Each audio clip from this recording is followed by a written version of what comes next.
जय माँ आदिशक्ति, जय माँ जगत जननी, जय माँ जगदम्बा। प्रिय मित्रों, आप सभी को नमन करते हुए आप सभी का अभिनंदन करता हूँ। मित्रों, आज आप सभी के सन्मुख में उपस्थित हूँ। अभिचार के क्या लक्षण होते हैं, आज इस विषय पे आप सभी लोगों के सन्मुख में विस्तृत चर्चा करूँगा। जो भी अभिचार से पीड़ित होगा मित्रों, उसके शरीर पर दाग बनता है, नीले रंग का, भूरे रंग का, लाल रंग का और काले रंग का। यह लक्षण उसी के ऊपर देखने को मिलता है मित्रों जिसके ऊपर मसान से संबंधित कोई अत्यंत प्रचंड मारण कर्म किया गया है और ऐसे लोग जल्दी बच नहीं पाते। दूसरा लक्षण है मित्रों, अचानक से बहुत ही तीव्रता के साथ घबराहट होना, मृत्यु का भय लगना।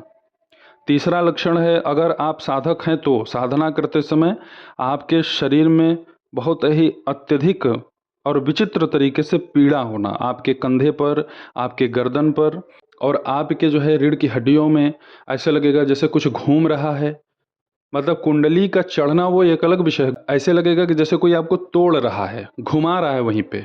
आपके पैर के घुटनों में अत्यधिक तकलीफ होना, कूल्हों में अत्यधिक तकलीफ होना, ये दर्द आपको, अगर साधना कर रहे हैं तो आपको उस समय यह दर्द झेलना पड़ेगा। ऐसे लक्षण आपको देखने को मिल रहे हैं तो आप अवश्य मान के चलिए कि आपके ऊपर या आपके घर के ऊपर बहुत ही प्रचंड अभिचार कर्म संपन्न किया गया है।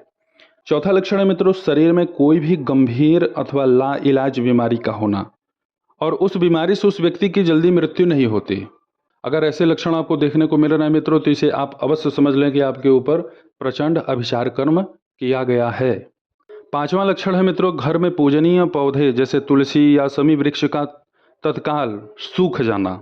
अगर ऐसे लक्षण आपको देखने को मिल रहे हैं मित्रों तो आपके घर पे अभिचार कर्म कराया गया है। छठा लक्षण है मित्रों, घर में झगड़ा होना, छोटी छोटी बातों पे बहुत ही गंभीर विवाद हो जाना और उस विवाद में कभी कभी ऐसी भी स्थिति बन जाएगी कि किसी का प्राणांत भी होने का संभावना बन जाएगा। सातवां लक्षण है मित्रों, जप करने वाले हैं तो अचानक ही आपका जपमाला का टूट जाना।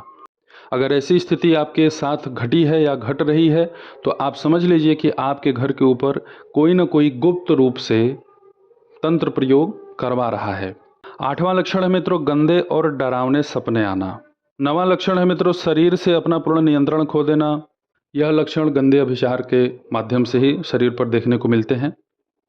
10वां लक्षण है मित्रों, सोते समय रात को सीने पर या आपके बेड के पास किसी के बैठे होने का पूर्ण आभास होना। आपको ऐसा अनुभव होगा कि आपके सीने पर कोई बैठा हुआ है और आप उठना चाह रहे हैं, आप उठ नहीं पा रहे हैं। या आपके बेड के पास या आपके चारपाई के पास कोई भी ऐसा व्यक्ति है जो पैर मोड़ के बैठा हुआ है या आपके हाथ को पकड़ के हंस रहा है। आप प्रयास कर रहे हैं कि आप उसे झटका दें, आप उसे भगाएं, लेकिन आप ऐसा नहीं कर पा रहे हैं। यह लक्षण नकारात्मकता, भूत प्रेत और अभिचार के माध्यम से ही देखा जाता है। 11वां लक्षण है मित्रों, अगर आप घर में गाय, कुत्ता, भैंस कुछ भी पाले हुए हैं तो अचानक से उनकी या उनके छोटे बच्चों की उनके गर्भ में ही मृत्यु हो जाना। 12वां लक्षण है मित्रों, घर में कोई छोटा बच्चा है तो उसका ठीक 12 बजे रात्रि को बहुत ही तेजी से रोना। वो अपने घर वालों तक को देख करके डरता है, बहुत ही चिल्ला चिल्ला के रोता है। अगर ऐसी स्थिति बन रही है तो बच्चा रात्रि में किसी पराशक्ति के माध्यम से उसका स्पर्श किया जा रहा है। बच्चे जो हैं बड़े व्यक्तियों की अपेक्षा बहुत ही ज़्यादा संवेदनशील होते हैं तो उन्हें ऐसी ऊर्जाओं का ज़्यादा आभास होता है। अगर ऐसे लक्षण आपको देखने को मिल रहे हैं मित्रों तो आपके घर में नकारात्मक ऊर्जा बनी हुई है। आप ही के खानदान में, आप ही के परिवारों के किसी सदस्य के माध्यम से आपके घर के ऊपर ऐसे कुकृत्य किए जा रहे हैं, अभिचार किए जा रहे हैं, यही इसका प्रमुख लक्षण है।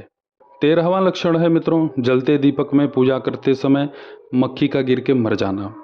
इसको देव बाधा भी बोलते हैं और भूत प्रेत बाधा भी बोलते हैं। अभिचार कर्म में भी होता है। अगर किसी के माध्यम से आपके घर के ऊपर कोई प्रयोग, गंदा प्रयोग किया जा रहा है तो आपके पूजा में कोई ना कोई विघ्न अवश्य आएगा। आपके शरीर को नहीं छू सकती वह शक्ति, परंतु आपके पूजा में गंदगी कैसे मचाए, आपके पूजा में बाधा कैसे उत्पन्न करे, यह वह प्रयत्न अवश्य करेगा।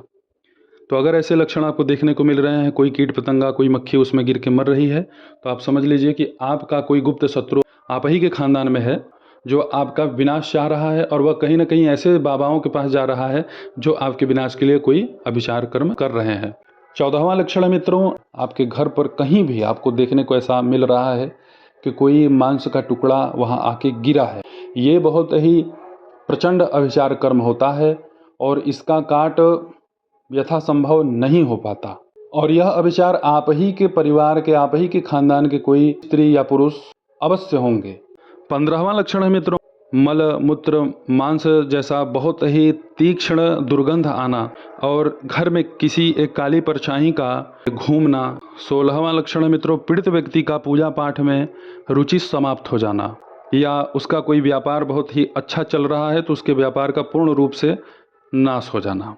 17वां लक्षण है मित्रों, छत के ऊपर किसी के चलने की आवाज़ सुनाई देना, कहीं आपको रोने की आवाज़ सुनाई देना, या बहुत ही तीव्रता से किसी के हंसने की आवाज़ सुनाई देना, या आपके छत के ऊपर कंकड़ का गिरना, जैसे कोई पत्थर मार रहा हो ऐसी आवाज़ें आना।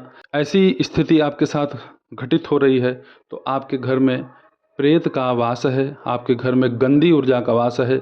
शत्रुओं के द्वारा आपके घर पर बहुत ही मलिन अभिचार कर्म कराए गए हैं। 18वां लक्षण मित्रों, कभी कभी किसी को जला हुआ चेहरा दिखता है। अगर वह सोया हुआ है तो उसे लगेगा कि कोई उसे रोशनदान से झांक रहा है, खिड़की से झांक रहा है, दरवाजे से झांक रहा है।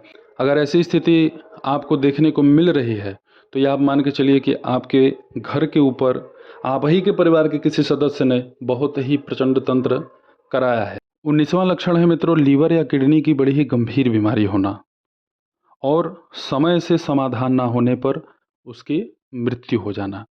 20वां लक्षण है मित्रों, उल्टी का होना, पेट में भयंकर दर्द होना, चक्कर आना, सिर घूमना, हमेशा ऐसे लगना कि पेट में कुछ घूम रहा है, खाएं तो भी न खाएं तो भी बराबर ऐसी स्थिति बनी हुई है। दस्त होना, दस्त में ब्लड का आना, उल्टी में भी ब्लड का आना। महिला हैं उनके मासिक धर्म के दौरान काले रंग का खून आना। आप सभी के सन्मुख मैंने अभिचार के 20 प्रमुख लक्षणों को प्रस्तुत किया।